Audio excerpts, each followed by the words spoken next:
it is a total outright lie. Twitter is a company that believed that it was not necessary for it to comply with Indian law. Between 2020 and 2022, Twitter was violating Indian law multiple times. During that entire period, nobody went to jail, nobody was raided. A platform that abused its power, misused its power. I have already tweeted early morning on this statement by Jack Dorsey. Jack Dorsey was the CEO of Twitter during a very, very dubious period in Twitter's history.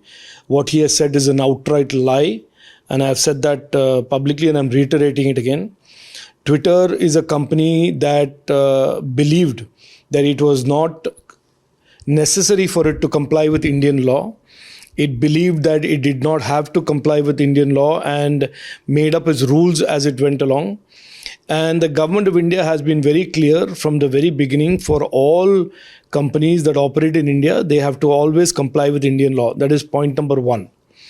Point number two, I just want to refresh Jack Dorsey's memory and certainly all your viewers that between 2020 and 2022, Twitter was violating Indian law multiple times. And it was in non-compliance several times during those two years. And it started complying only in June 2022. During that entire period, nobody went to jail, nobody was raided. And so Jack Dorsey, knowing fully well that Twitter did not comply with Indian law and did not face any consequence of that, is today lying and making up this story about raids and arrests.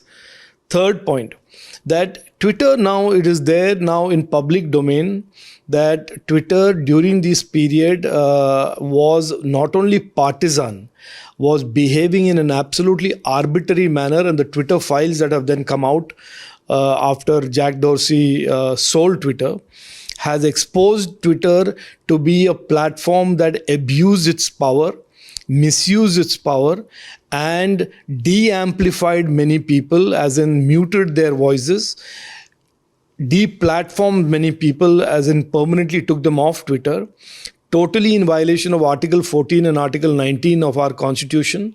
And they did this in India, they did this in the US, and this information is now available in the public domain for everybody to read and see.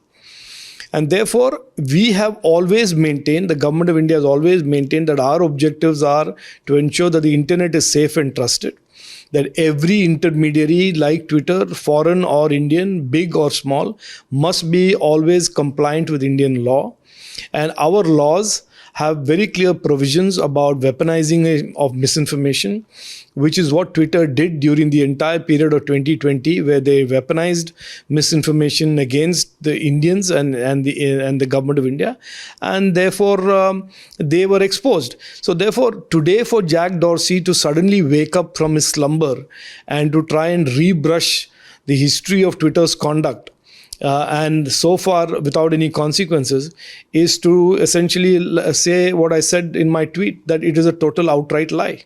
Look, we have to be very clear. During COVID, India is one of the countries under Prime Minister Narendra Modi ji that performed amazingly well. We used technology to protect our people. We used technology to not only identify disease, but also to do 220 crore vaccination shots. And the COVID app was a very powerful enabler of that use of technology to battle COVID.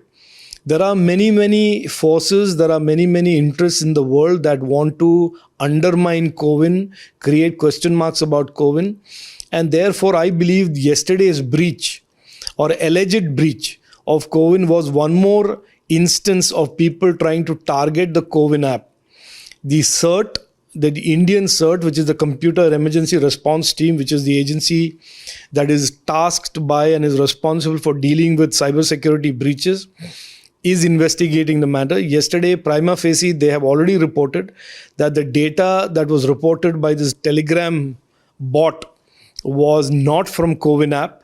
It was certainly data that was either fake, false, or had been collected from some other source by some third-party threat actor, and that COVID app, as has been reaffirmed by the Health Ministry and Health Minister as well, is completely safe and secure and has not been breached. So these allegations are a continuing pattern of people trying to undermine the strong use of digital technologies in protecting our people during COVID and post-COVID. And the government of India, I can assure you, under Prime Minister Narendra Modi ji, is absolutely committed to ensuring that the internet and all our platforms are safe and secure for our digital Nagriks. No, look, I think the left and the CPM every day wake up and cover themselves with hypocrisy and embarrassment. When the BBC, for legitimate grounds, had a piece of content that was taken down, they screamed free speech. They screamed about a foreign channel and foreign platforms which broadcast anti-national and anti-India content. They are very happily supportive.